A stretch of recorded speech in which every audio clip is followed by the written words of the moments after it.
Quest Audiobooks presents an unabridged recording of A Body Down the Lane by P.F. Ford, narrated by Andy Cresswell.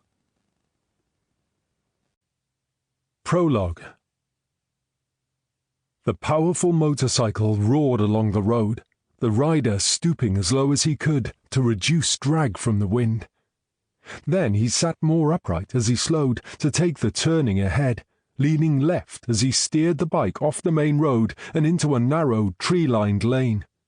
Using his booted feet to steady the bike, he allowed it to slow to a stop, flipped up the visor of his crash helmet, and took his first look at the legendary Dragon Barn Lane. Coming up to 18 years of age, Billy Hopkins was motorbike mad.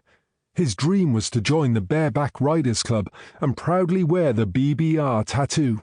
But to become a member, he had to descend almost 2 miles from the barn at the top of the hill down here to the main road in less than 2 minutes. 1.5 miles in 2 minutes sounded easy enough, but the lane was narrow, with straight sections and enough twists and turns to satisfy the keenest roller coaster rider.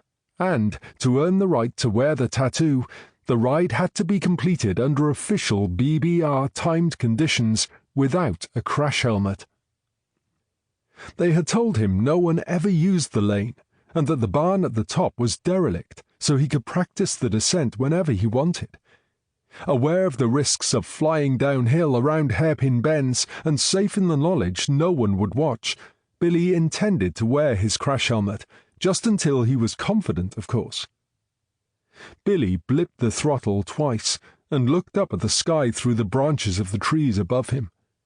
The light was already fading, but he thought he could get 2 or 3 practice runs in before dark if he got a move on. He flipped his visor back down, opened the throttle, and roared off along the first straight, emerging from under the trees to find the first slow, twisty section, then along another straight to an impossibly narrow hairpin bend that made him slow to a crawl. Then he was opening the throttle on the next straight section. Billy could just make out where the narrow road disappeared around the next corner, when suddenly a vehicle appeared, coming from the opposite direction. He had been told no one ever used the lane, and he was so surprised it took a few seconds to realize what was happening.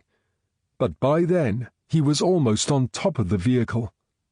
Billy braked hard, but only managed to put the bike into a slide. He did his best to keep away from the other vehicle, but at the last moment, the driver jerked the steering wheel to the right, causing a glancing blow. Sample complete. Ready to continue?